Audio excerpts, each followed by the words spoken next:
Growing up, I grew up in a small town called Poteet, Texas. There wasn't much to do there, but for me and my brother, that didn't matter. We were always outside playing sports, anything you could think of. I had a loving father, a loving mother, and an awesome brother. For me, childhood was pretty great. Me and my brother got straight A's in school, never really got in trouble, and for the most part, we were good kids. And as a kid, I didn't really know who God was. All I knew was that He made everything and He loved us. I remember going to church one time as a kid. It was me, my brother, my aunt, and my mom. We couldn't go in because we were too small, so we had to go in the playroom. And I remember crying the whole time because I didn't like to be away from my mom. And growing up, me and my family would go everywhere, do everything, and we're close. Me and my brother are really close through all we've been through together. And it wasn't until I turned 8 years old. When I turned 8 years old, my whole world changed. My whole world flipped around. Because you see, at 8 years old, my mom was diagnosed with cancer. And as a kid, you don't know what cancer is. You don't know what cancer can do. And you don't know it can take someone from you. So I didn't take it very seriously. I just thought it was another sickness and it'd go away soon. But this sickness, it didn't go away. My mom died when I was 8 years old, and it shattered the family. Nothing was the same. And I guess you could say this is where mine and God relationship started. You see, I remember one time after my mom passed away, I went outside, I got on my knees, and I just started punching the ground, just punching and punching and punching it. And I was just outside screaming at God. I was telling Him I hated Him. I just kept saying it, I hate you, I hate you. How could you do this? Why couldn't you do this to someone else? Because when my mom passed, it threw me in a whirlwind. I didn't know what to think. I kept thinking, maybe she can come back. Maybe somehow I could bring her back. But I couldn't. And after saying all that stuff to God, I knew it was wrong. I asked for forgiveness. Even though I still didn't have a deep relationship, I knew what I said was wrong. But I had no idea why He did that to me. And I kept thinking, why me? Me and my brother were doing good. We didn't do bad. We did good in school.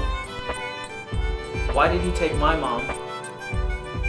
If it wasn't for my dad and my brother and my family and God, which I didn't know yet, I wouldn't have gone through that.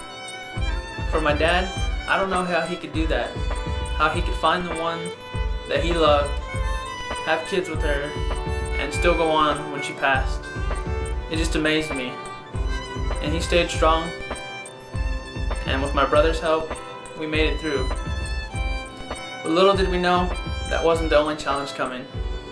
You see, when my mom got sick, my dad stopped working so he could stay home and take care of her.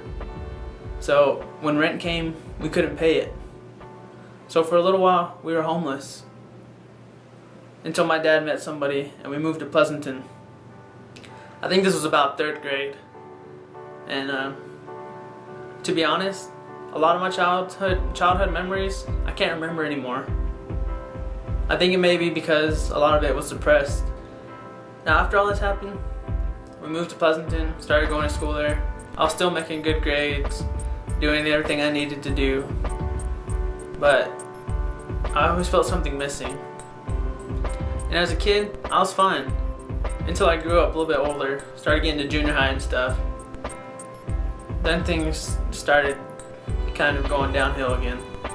See guys, because at school, it's all about being cool. Everyone wants to be cool, and everyone wants to be popular.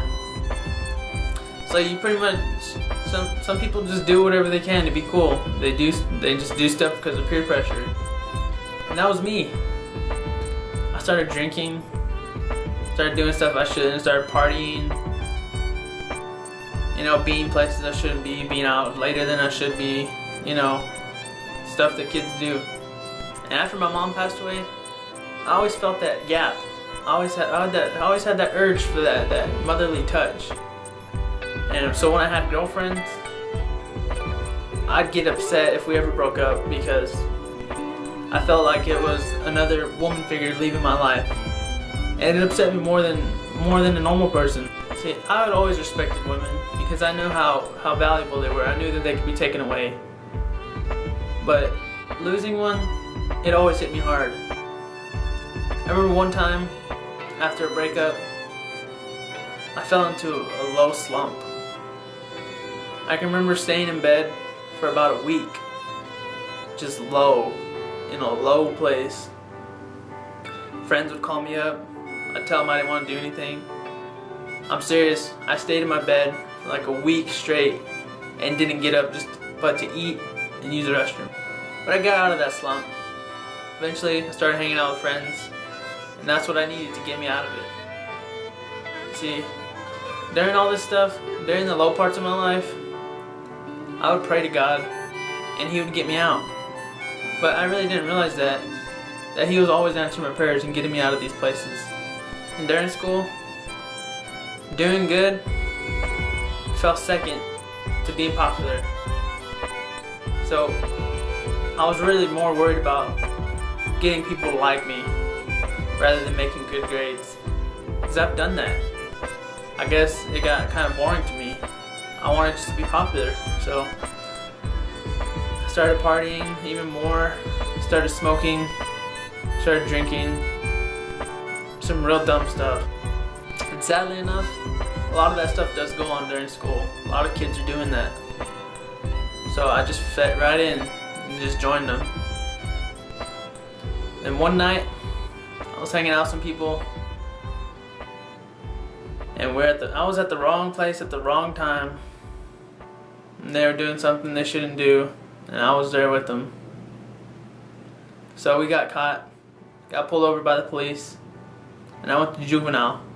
I was in juvenile for 2 weeks. I was in there for 2 weeks because my drug test came out positive for smoking. But believe it or not, this is when things started to change. Being caught was one of the best things that ever happened to me. Because when I was a juvenile, that's when I found God. You see, in there, every Sunday, they'd have a pastor come in there.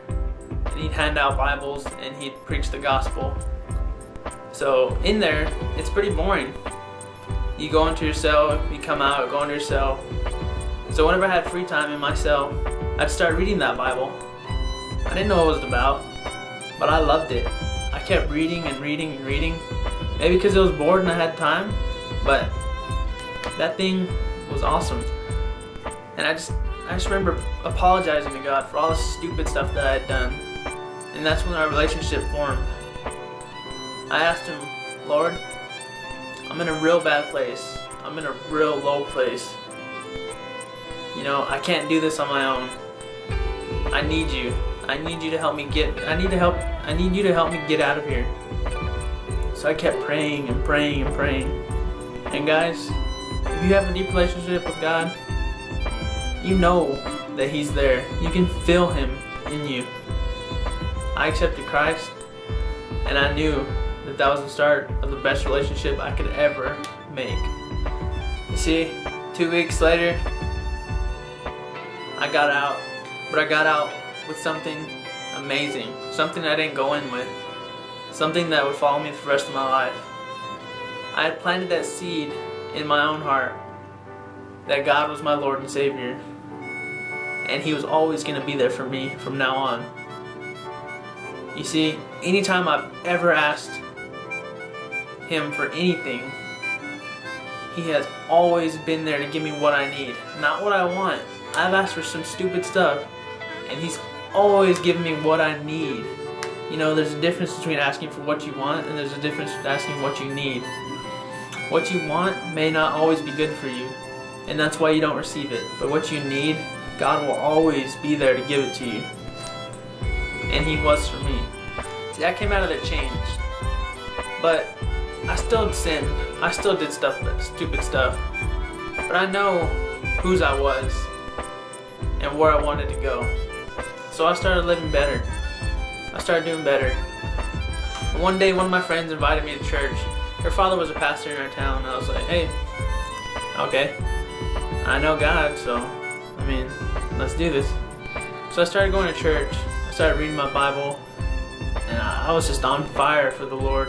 Like I wanted to, when you get that feeling, you want to just go spread the word to everyone.